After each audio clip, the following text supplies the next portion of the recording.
term, contention one is signed in the Times. Levine of Axios writes that Trump is tearing apart the global order. Continuing non-accession jeopardizes American relations with our closest allies and risks plunging the world into disarray, as the U.S. has fulfilled no other agreements since Trump's presidency and is pulling out of treaties and alliances left and right, which allows rival powers like China to fill the void in global leadership. Indeed, Ahmed of the Diplomat writes that as a non-party, Washington has no seat at the table in protecting U.S. claims within the treaty's institutional framework and remains on the outside looking in as the international community moves forward in defining the legal landscape of UNCLOS. China has taken control of this power vacuum, as Davenport of the University of Singapore writes that China is deeply entrenched in UNCLOS with powers on courts and councils, meaning that leaving UNCLOS would not fully protect China against similar future land claims brought in the South China Sea, meaning that Chinese expansion is protected.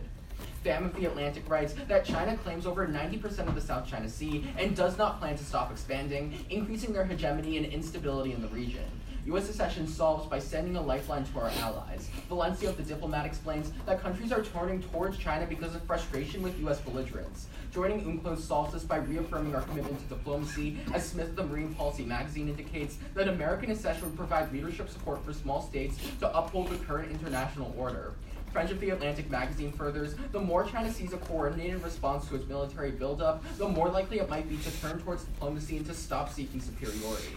The impact is social poverty. Campfire Eye writes that China has become a new choice for other countries and finds that economic gains have arguably reinforced Communist Party control, concluding that China's human rights abuses will increase as it gains more power due to decreased pressure from other countries. Blinken of the MYT writes that in absence of American leadership, China has the opportunity to shape the world based on more anti-democratic and anti-human rights norms. Critically, Monteiro of Yale University quantifies that in unipolar regions, conflict is 4 times more likely because there is zero counterbalance to a singular ideology. Problematically, Halverson 17 writes that dictator-like countries have lower levels of life expectancy and have higher susceptibility to famines. Contention 2 is overfishing. Overfishing is becoming a real problem, as Gorman of The Guardian finds that marine populations have dipped 49%, while demand for fish is expected to grow another 50 million tons by 2050. The result is clear. In the coming decades, the world will have an overfishing crisis. However, because of the tragedy of the commons, this is impossible to solve right now. The tragedy of the commons is an economic problem which every individual tries to reap the greatest benefit from a common pool of resources, causing individuals to neglect the well-being of society in the pursuit of personal gain. In particular, because no country is responsible for maintaining the ocean's fish stocks, each country is incentivized to fish as much as is good for them. Problematically, because of the tragedy of the commons, without a solidified global agreement, countries will always prioritize their own interests in the short term and keep overfishing. Tom of the Journal on Commercial Regulation explains that UNCLOS is the most comprehensive environmental agreement in the world, with its legal framework essential to stopping overfishing. This is why Lutchman of the Sustainable Fisheries Partnership finds that the final obstacle to stopping overfishing is a global political commitment to transform the legal system into a reality. However, Smith of Marine Policy 2017 writes that without leadership support from the U.S., the future of UNCLOS is in jeopardy, taking away that legal framework. All of this is why Talon concludes that without U.S. support, the agreement cannot be effective at stopping overfishing. All in all, the Wildlife Conservation Society finds in an empirical study that trust and legitimacy foster cooperation necessary to creating good management systems to stop overfishing. The impact is lives. As a main source of protein, Sea West News reports that 3 billion people in the world rely on seafood to survive. Green Tumble thusly finds that if seafood became unavailable as a food source, an increase in poverty, malnutrition, and starvation would result, with harmful effects felt by everyone. Thus, we affirm. Solvency evidence. Yeah, that's at the Smith about U.S. leadership, and then column at U.S. board.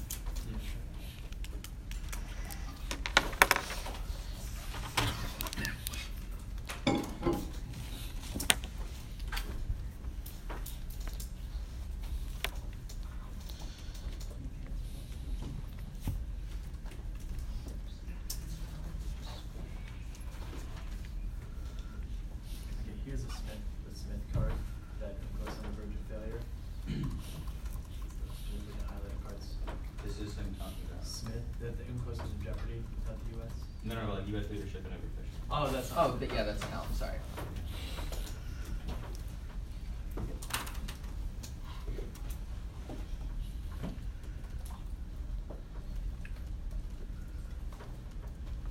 So it's the whole card. So this is the part that specifies the United States, and then the whole card is the language of alliance necessary.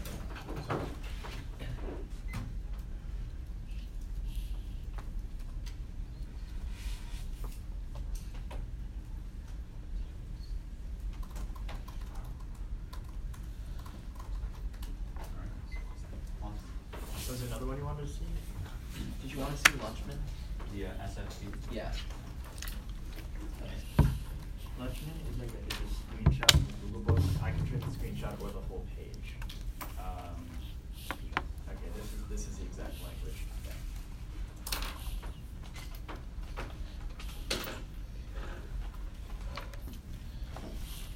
Alright. 26.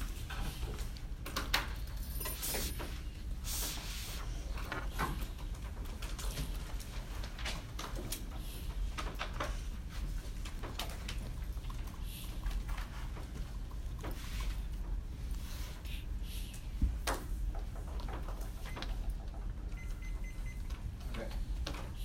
Should have it ready. Gate and our sole contention developing property. The U.S. can only size on oil developments by signing UNCLOS. Martin 10 explains that this session would maximize legal certainty regarding the U.S.'s right to energy resources in large offshore areas, including the areas of the Arctic Ocean. American oil companies favor ratification, as it will allow them to explore beyond the U.S. extended continental shelf 200 miles off the coast where evolving technologies now make oil and natural gas recoverable. The U.S. would likely find substantial sources of oil in the Arctic. Gardner 12 of the American Security Project estimates that the Arctic could hold nearly 30 billion barrels of oil and 72 billion barrels of natural gas. Through acquiring these resource rights, the U.S. could substantially increase its domestic oil and natural gas production in the long term. Such substantial increases in Arctic drilling is bad for two reasons, and the first is climate change.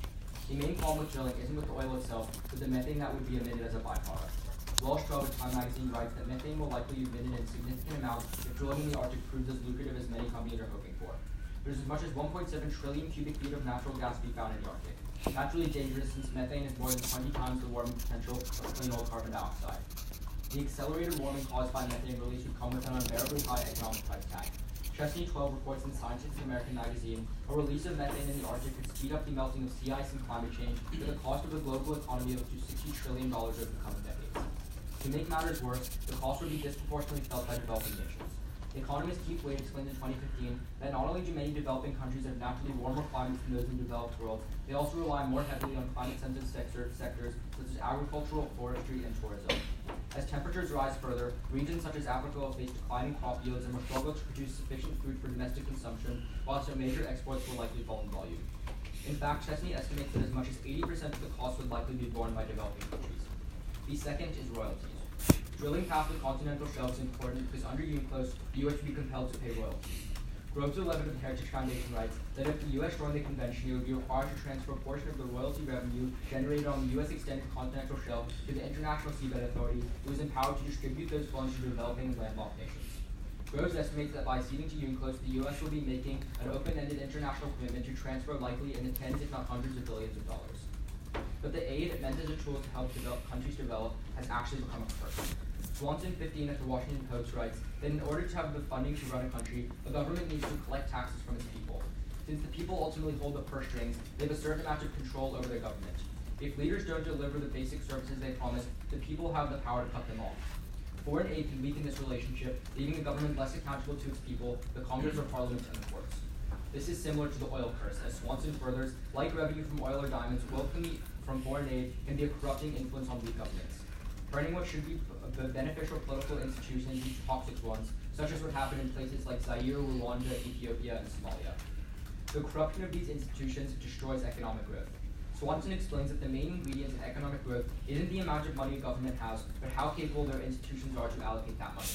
That's why, empirically, countries that receive less aid tend to have higher growth, while those that receive more aid have lower growth. Overall, Moe of Harvard in the year 2000 finds that just a 1% increase in the corruption level reduces the rate of growth of a nation by 0.72%, thus free the gate. You can see the hundreds of billions of dollars worth of royalties cards.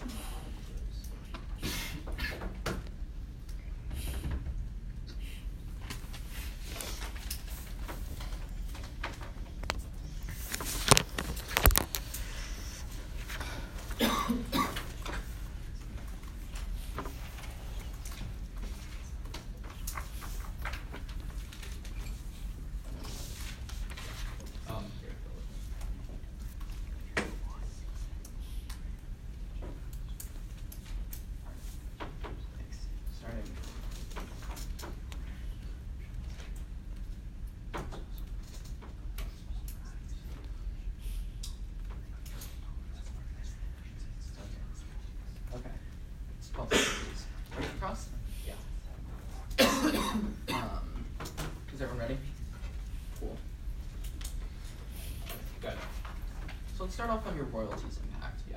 Okay. So like, can you give me an example of a regime right now that like with an increase in royalties would turn authoritarian?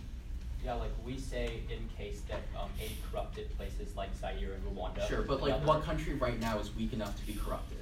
I mean, there's like a lot. The problem with a lot of developing. The problem is that all the places like where the money is going are to developing countries, which like don't have. But just to be clear, you don't have like a contextualization I mean, there are just of how like, this impact there are would just play like out. a lot of countries that like. But can you give me one? Like literally, I don't know, like Nigeria isn't like that. Okay, so you think Nigeria would also, turn authoritarian? I mean, if we say affirm that the there's resolution? a lot of places that could. Like a past example of a place that turned much more corrupt was Iraq. Like when Iraq Right, but started that was getting, like hold on, like trillions of dollars wait. worth of oil. No, wait. The reason that Iraq was like somewhat corrupt already. Yes, and they were, this is what's really important. Phil. There's a two-pronged effect. One, it entrenches corruption and like lets corrupt leaders hold on for longer for power. But then second, it lets people become corrupt. Because what we explain in case is that when a leader gets more aid, they have to be less reliant on their people, which is like the same as the oil curse, and they don't have to like provide institutions for them. Can I ask you a question? Of course. So your impact, or actually no, how do we stop overfishing? A global legal framework like we tell you in what does case that that mean? everyone agrees to. What does that mean?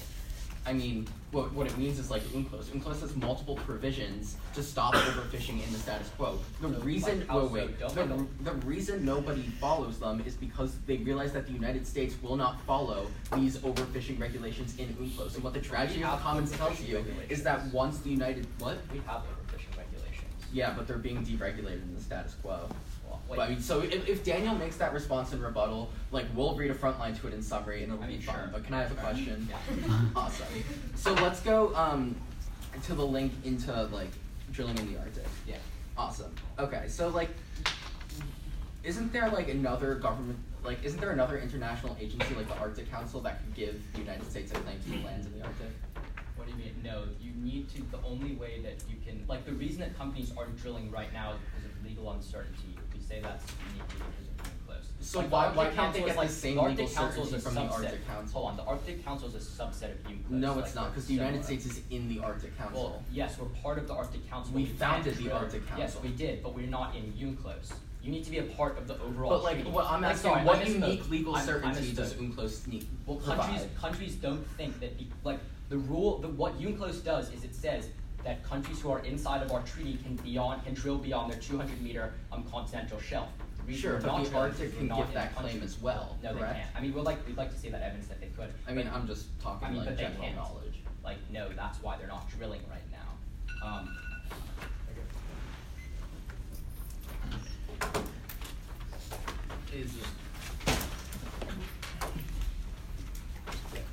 Alright, is everybody ready? Alright, let's begin. So starting off on their link, when they talk like they're linking to oil drilling, 3 non-unique responses here. First, the New York Times reports that Russia, Canada, and Norway have already made plans in the Arctic, so if the US doesn't drill the land, somebody else will. There's no unique link in our royalties to their climate change. Second, Shell, an American company, has already obtained permits to drill in the Arctic, indicating you don't need UNCLOS to do so. They haven't began drilling because it's not economically viable, as we'll get to in a second, but countries have already had permits. There's no unique UNCLOS certainty. But third, foreign subsidies allow companies to drill anyway, as Ryan of the University of Dayton Law Review in 2009 explains that because the convention is the only means of assuring access to mineral resources beneath the Arctic Ocean, American companies wishing to engage in deep seabed mining operations will proceed under the flag of a country that has adhered to the treaty. If they were really down to do it, they could do it with another country. It doesn't really matter. But even if you don't buy any of that, here are 4 responses on the specific link they give you into Arctic drilling. First, profitability. Conley of the Center for Strategic and International Studies finds that the cost of exploring the Arctic is not commercially viable unless the price of oil is $100 per barrel. Right now, Business Insider finds that the price of oil is around $70, and OPEC predicts that by 2025, the most optimistic scenario is that oil prices will be $76 per barrel, with estimates as low as $40. It's not economically worth it. That's why companies aren't doing it. Second, on time frame. A Shell spokesperson told The Guardian that it will be at least 10 years before they even start drilling. Companies will be hesitant to start these projects, as Whirlwind of Time reports in 2016, clean energy grew at a record pace in that year, far outpacing fossil fuel development. It is unclear what the state of oil will be in 20 years. Companies are going to take the multi multi-billion-dollar risk it is if oil might not even be viable. But third, mounting opposition. Contra National Graphic finds that Shell, the only company considering drilling the Arctic, became the target of a huge environmentalist movement that threatened to damage the company's reputation after they said they wanted to drill there, which means in the long term it's not worth the company's sales of things like boycotts. But fourth, when America, even if you don't buy any of the profitability things, whenever America increases their supply of oil, Saudi Arabia decreases their prices because they can produce it for so much cheaper, which means they just flood the market with more oil, decreasing oil prices, which makes it even less economically viable for countries to explore Arctic drilling in the long term. So even if it's like they thought it'd be profitable now, Saudi Arabia can change that decision-making calculus. There's no reason why the oil drilling would happen. But then on the impact, first on climate change. One, recognize their cards, but like the trillions of dollars, trillions of emissions that could come to the Arctic aren't unique to the U.S. If other countries are drilling there, the emissions happen anyway. At best, they impact to a fraction of an increase in emissions that comes from the U.S. That's not enough for the bright line to meet their impact. But quick, here are two disadvantages on why the environment actually gets better when you vote for us. One, you can turn their contention against seeds of Arctic drilling. But the problem is that Cotton tells you this also means rare earth minerals will begin to be mined in the mined when you vote ratify close. And he furthers that rare earth minerals are key to developing green technology. And MIT tells you that despite a little bit of biodiversity harms, new technology is solving back for actual oil drilling harms of rare earth minerals on the environment. Concludes that the trade-off is worth it. Meanwhile, means that Cotton tells you that the only way to get green technology is through rare earth minerals, which is really important because Lomberg tells you that green technology is the best way to stop climate change in the long term. But second, Dwyer explains that the U.S.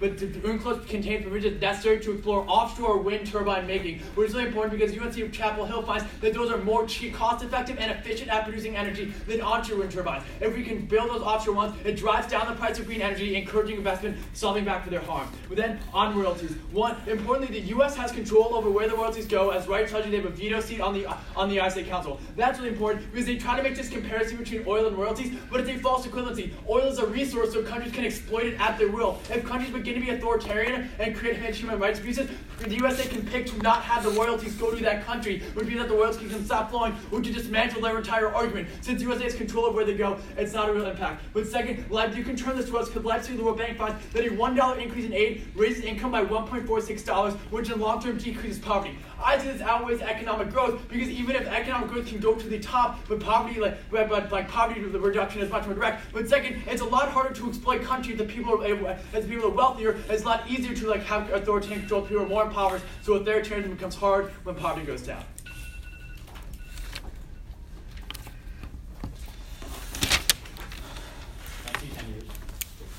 Yeah.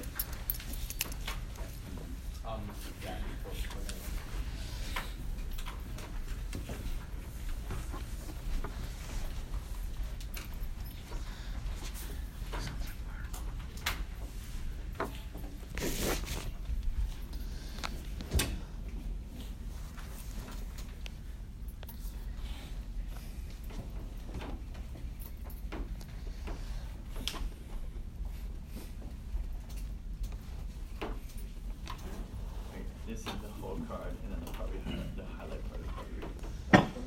The 10 years. It'll take 10 years. Can I see the one? I mean, this is the whole. I can pull the card. This is the whole. Alright, yeah. Starting.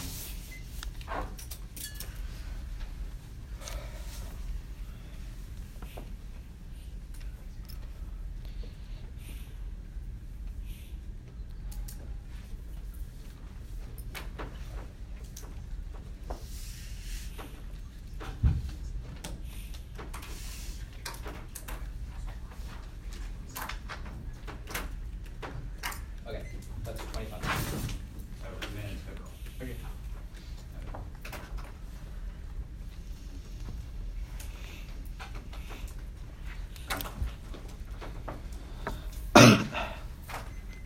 Starting on my case. Is everyone ready? Starward, he says Russia and Canada have claims, not past their EEZ, which of course means they're not drilling royalties. Then he says that Shell permits, but the cost is prohibitive. I'll respond to that later. Then he says that there's foreign subsidiaries. But Financial Times explains that there are foreign subsidiaries and they are drilling right now, which indicates that they're drilling in places like Norway and Canada, not past the EEZ, but it still means they're drilling, which shows that there is cost efficacy right now. The only barriers to U.S. drilling because of legal uncertainty. They never respond to that warrant. Then they say you need $100. Well, tough luck for them. Barron's yesterday finds that oil will be $100 because guess what? Their OPEC evidence is bad. OPEC is slacking. Their oil production production is going down, and conflicts in Venezuela and the Middle East are increasing oil prices because the supply is going down. It's a long-term trend. Then he says that it'll take 10 years. No warranting on the card. I call for it. It just says it might take 10 years. I would say companies have a huge incentive because there's 30 billion barrels of oil there, and it's the best place. There's no conflict going on right there. Then he talks about this idea like a PR bad. Well, like, here's the thing. Like, oil companies are multi-billion-dollar organizations. They get a lot of bad press from, like, environmentalists. I would say they always prefer profit. Then they talk about the Saudis and that being bad. But the U.S. is now the swing producer. The New York Times explains that the Saudis actually produce less oil than the U.S., so that is not really an argument. Then he says that, like, climate change is not unique. That's fine. Then he says that REMs are bad, or, like, are good. One, the economist explains that most of them are in our EEZ, so it's not unique. But two, most of them also go to the military, because the military lacks REMs right now. They improve probability of going to renewables. Then he talks about this idea of wind turbines. That's not true. Those are also in our EEZ, which we also control over. There's no argument here. It's non-unique. But then second and more importantly, these things are less cost-effective. They just come up here and say that offshore turbines are more cost-effective than onshore turbines. No, they're not. You have to drill them in the ocean. That's why the New York Times finds they're 10 times more expensive and will be adopted much slower. Then, finally on royalties, he says that there's a veto. That misses our point. Our point is not that they go to corrupt countries, but that aid in itself is corrupt. Even if we do veto the aid, it still always is to bad countries because it's to developing countries. Our warrant is this. Weak institutional countries are the worst when they receive aid because they mishandle it and it worsens the institutions. What they need is not more aid, but better management. And we make that management impossible and we increase corruption. Then he says you increase incomes. That is for the wealthy, not for the poor. You increase and entrench inequality. On their case, on their first intention on China, first they say Trump is bad for the order. You need to run the link here. Trump has no certainty of fixing any problem. If he even knows what UNCLOS is once he figures it out, he has no chance of actually fixing any of these problems. He simply does not care with the liberal world order. Then he says that, like, we don't have plans from the outside. Well, practice supersedes law. Blumenthal explains that we are stopping China right now because of China is being more effective right now because of military practice. They're reshaping UNCLOS by changing the way that they practice. Our practice is we send Navy ships in their EEZ, which is really important because Blumenthal explains that if we were to sign UNCLOS, we need to change our practice. Our military would be able to do less interventions, which means that while China keeps their practice, that becomes legitimized, we lose our practice being China can expand. That's more important than their argument, one, on uniqueness, because we say that actually from Valencia, China is not taking any more new islands. Their aggression is going down because of our practice, and two, on likelihood. China will never listen to international law, but they do listen to military force, which is why it's effective right now. Then, they say there's a turn to China. First, French, their own evidence says countries are not waiting, they're militarizing right now. Japan, South Korea, and Vietnam are all arming up by themselves. They're not turning to China. But then second, they say China will listen to our order. China will never listen. Gallagher says that China has never listened to a single multilateral agreement like the NPT or sanctions, even though there's been always multilateral pressure. Then, their impact has literally no link to their case. China's Belt and Road Initiative has nothing to do with, like, South China Sea countries. But second and more importantly, there's no context or any example of how this would work. And third, Trump would just never do this. On fishing. So, first, the EDF explains that nations like Norway and Canada and China and the US already have fishing regulations, which means that even if you negate, you can still see regulations that countries can adopt unilaterally. Then, he says that we're going to see this better thing, but you can turn this argument. The LA Times actually explains that the more tribunal rulings that China has ruled against them, the more they overfish, because they view international law as illegitimate. And the more times the US goes into UNCLOS and sues them, we see more examples. They give the example in 2016 when the Philippines was ruled against by China. Then China increased their overfishing. That's important because, again, China's building no new islands. There's less overfishing right now. We are way on scope because this is a 12% of the entire fishing supply. Then, finally, on their link, they say, so two things. First, Trump will not cooperate on overfishing. But second, their evidence literally says UNCLOS already has provisions for overfishing. Many nations can adopt them right now. No reason why the US needs to be in UNCLOS to stop overfishing. There's already provisions right now. They have no link.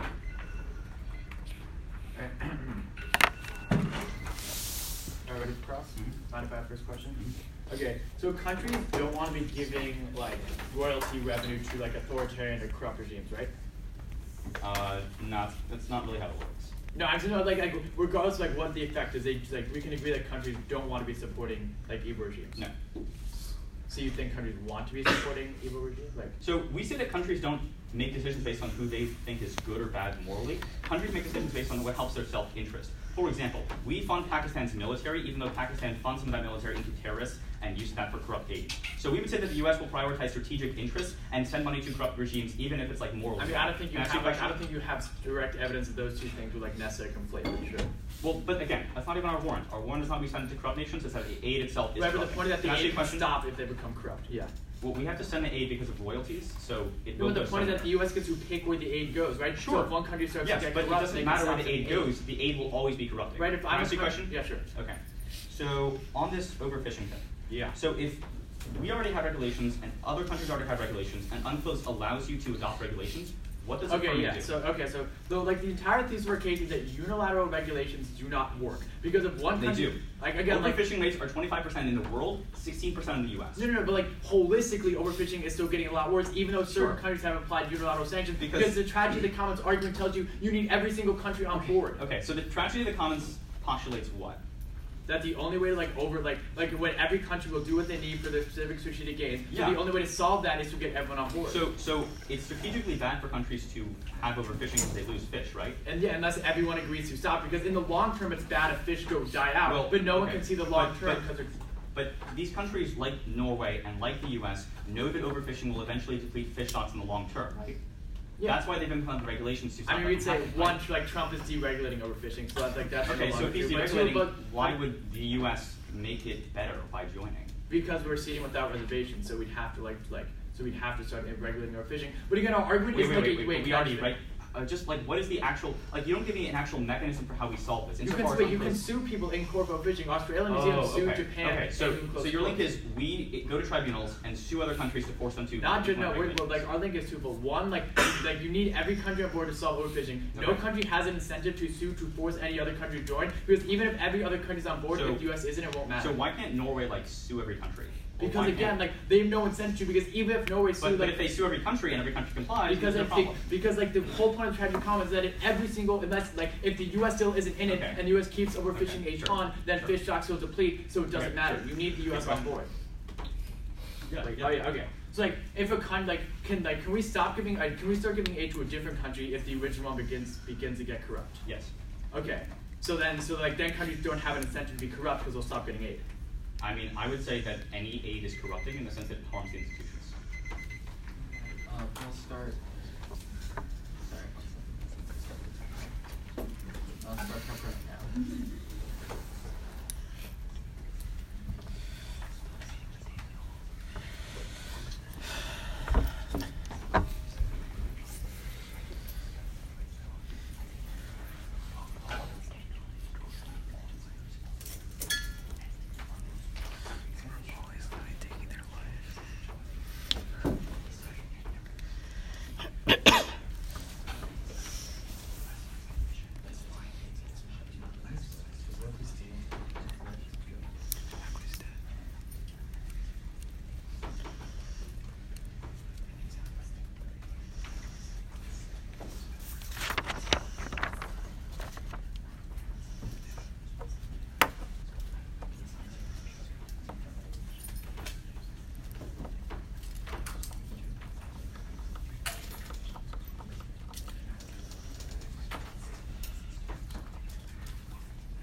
So there's 30 seconds of prep remaining for the affirmative.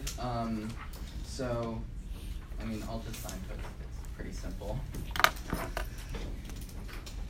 Oh yeah, I'm starting on their case.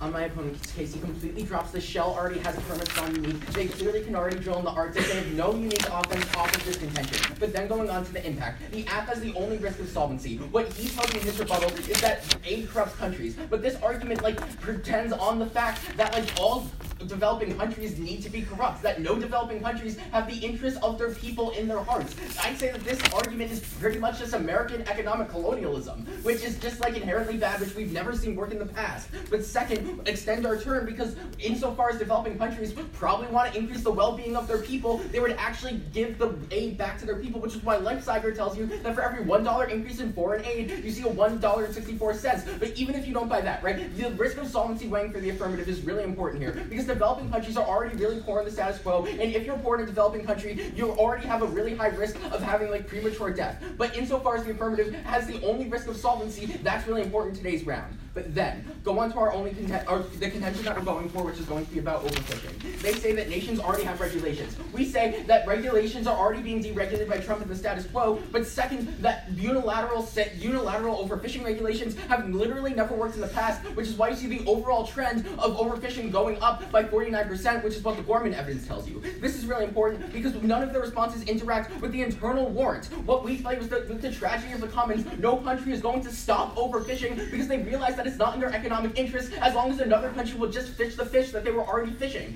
But at that point, they extend the tribunal stuff. But insofar as China would not want to lose any of their international legitimacy or hegemony, they would fall in line. And if every other country pressures China, they would fall in line as well, which is really important because once we build this trust, Tom tells you that the U.S. is unique in having to support this because the U.S. already has overfishing, but the Wildlife Conservation Society empirically finds that trust and legitimacy decreases overfishing, and CUS News tells you that 3 billion people rely on overfishing, which outweighs my opponent's nebulous impact on scope.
I'm going to start on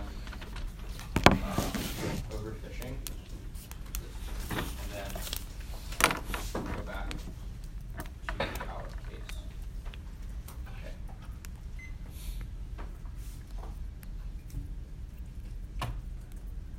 Start on overfishing, 3 key responses that are dropped. They, 1, don't tell you why other countries can't sue on our behalf if they care about fishing so much. 2, the other response that's conceded is that Trump is deregulating right now. They tell you that themselves. Why would we go sue other countries about overfishing if Trump is our president and we are deregulating? But then 3rd, they drop the turn, which says that when we go into UNCLOS, we sue China more for things like territorial claims. This only makes China more mad, which means that they overfish more. This is exactly what has happened in the past. That outweighs their argument on scope because the South China Sea is 12% of all fisheries. A lot of overfishing comes from there. That's a reason to vote for us. Go back to our case. What we tell you is that right now there's legal uncertainty, so companies not drilling. What Gardner tells us is that there's 72 billion barrels of natural gas. When you affirm, there's legal certainties. What Grove says is when we drill beyond our EEZ, we pay billions of dollars in royalties. Swanson explains that is so bad because when countries get aid, they no longer have to be accountable to their people. The reason that is important is because they become more corrupt, and then people, they don't provide basic services to their people. That entrenches poverty and income inequality. Let's look at their responses. The first is that they extend at the top is that Shell is drilling right now. This does not respond to the oil stuff, which we says that because the price of oil is going up right now, way above $100, which is the bright line that they give you, it will be profitable. Therefore, countries will go in now. That evidence is from the past. Then they say at the bottom, they read these terms about how aid makes countries corrupt. Our argument is that when more aid goes to when countries get more aid, they become more corrupt because the countries right now, even though that is intuitive, have less aid, have greater levels of growth. Aid is a corrupting factor because, like I said before, when a country gets aid, they don't have to be accountable to their people. This outweighs their arguments in a couple of ways. First, on probability, that comes from the Washington Post, which says the countries that have less aid have less aid, have less corruption. Additionally, you know that they will get royalties because that's just a provision of UNCLOS. Second, on magnitude, we say that when you starve the poorest people, the millions of people in the developing world of the ability to develop, they stay in poverty, which means they die with that, and that's why we hate. my first question. So I'm really confused about the front lines of the shell non-unique. Like, what did you say? Sorry. So, Okay. So, what is your response to that, Jill? So you say they already have permits and they're already drilling. You respond with like a cost thing, but I'm really confused about like how that's interactive. So, well, there's two things. First, the reason why Shell didn't drill in the past was because of cost. Cost not a factor. Sure. Two, the factor that is a barrier is the legal uncertainty. Shell has permits, but they don't want to drill because they'll get sued in international court. Like that's our warning. Can I ask you a question? Sure. Okay. On overfishing. So, what is the mechanism for how we stop overfishing? You sue, you sue countries. You sue countries, but we also tell you that like a mechanism isn't necessarily important. Insofar as the international legal framework exists, like that's what incentivizes countries to stop overfishing, right? Because when every other country, wait, can I finish? Yeah. When every other country realizes that like it's like a trust thing. When every other country realizes that no other country is going to stop overfishing. Yeah. Wait, I might have double negative myself there, but like we all get the point that I'm trying to make. When every other country realizes that countries aren't overfishing, then they stop overfishing too because they realize, like you said in your rebuttal, that it's not in their economic best interest to keep overfishing. So countries just like realize, whoa, the U.S. is in. Now we got to fix this problem. I mean, don't they know that basically, their fish stocks are being depleted? yeah, but it doesn't. But you Unilateral can't fix it action unless doesn't everyone's matter, on board, right? that's So, all. like, say China stops fishing in the status quo, but the United States keeps fishing. The Philippines may see that the United States is still fishing, meaning that we're still going to have an overfishing problem, and the Philippines may just take all the fish China was going to fish. Like the That's same- the front line I say in summary that you never respond Also, to. the same word applies to But can I ask you a question? Like, we've been on this for a This is a minute. little fishy because. Oh, sorry. I don't apologize for the response, which is that if you link is sue, there's no reason why countries in UNCLOS can't sue. No. But like, again, that's only one layer Wait, of the we'd also response. say that that's like the same warrant applies for things like climate change, right? UNCLOS has anti-climate change provisions, but like people aren't suing because again, they know that they can't get every country on board, so there's no But can point. we ask you a question? Oh, awesome. So on like the royalties. yeah. So like, can you just like explain what would happen? What? Like, so a country that's like democratic right now that cares about its people gets aid money. What do they do from there that makes them like corrupt and not care about their people? So when you get aid, you don't have to have stuff from your people. Because right now, like if I'm a democratic leader, the way that I get revenue is by taxing my people. That's how I run my government. Sure. When you get aid, you no longer are dependent on that tax money. Therefore, you keep the money and you stop giving services to your people, which is what you get as a But that's result just of things assuming like tax that like money. nations, governments in the status quo hate their own people. No, it's not. It's assuming that nations are self-interested and want No, to but a nation's, but you Like, you that's the impact same warranty, you like, you impact say the nations are economic growth. It's in a country's best interest to grow their economic growth, But so, right? Like, sure, but so two things. So then, one, like- these leaders think that they can grow faster if they have external sources of revenue. But if we all agree that that's never happened in the past, why is that happening? The important response is the Washington Post, who says that countries that receive less aid have more growth. so we'll take our.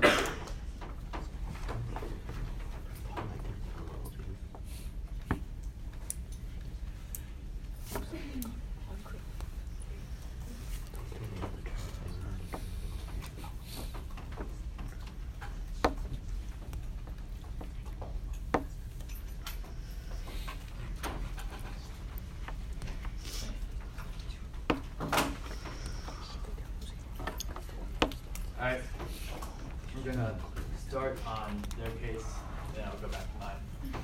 Is everybody ready? Alright, so start on the Shell response. Like we told that Shell already has permits to the Arctic, so if they wanted, they could. The only response they extended summary said, oh, the cost becomes viable. But that isn't responsive to the warrant, which is like the non-unique response, which says that they already have the permits, so if the cost is viable, they can do it without UNCLOS. Don't let them extend a new response upon a focus. The only one that brings up the cost. At that point, you can non-unique their entire contention. That takes away Lincoln and royalties. Regardless of how you feel about the response, they simply don't do enough work to frontlander. But then, on the impact of royalties, they don't respond to what I said, and else I give you a rebuttal that since standard was a frontline and second rebuttal, you can float straight to define a focus where we explain that since the U.S. gets to pick where the aid goes, if one country starts to use the aid for corruption and starts to like not give it to their people, we can just switch where the aid is going to and start giving it to another country. And second, since we can do that, that incentivizes countries to give the aid more to their people because they don't want the aid to get taken away. And that's why you can extend the life cycle code that tells you that a $1 increase in aid raises incomes by 1.64, and that Parliament's development tells you that that empirically decreases poverty. That's the clearest link into poverty in this round, because the the aid is direct going to people, and we actually incentivize countries to give it to their people. But then we'd also say this outweighs economic growth, because economic growth can go to the top. We'd say that direct aid to poverty is much more effective. But then on overfishing. First, they read you this term that says somehow suing China over territorial expanses makes them want to fish more. They don't link these things, they don't prove that China's evidence about fishing. Then they say that Trump would Trump see regulating fishing. What we say in this round is that we're ceding without reservation, so you assume we start to enforce the overfishing. 3, they say why can't countries take unilateral action, or argue that unilateral action does not work. It's the same one applies for climate change, because every country that unless every single country is on board, the one country that ignores the treaty will just get all of the fish. Which is why Talman tells you need every single country on board, and the U.S. seceding is the only way to get that to happen. Which is why the world, the WCS tells you that trust and legitimacy empirically decrease overfishing. The numbers are on our side, which is why you can extend. Greentown will tell you that 3 billion people rely on fish worldwide. As far as the only risk of solving overfishing comes on our side, we are very proud to affirm.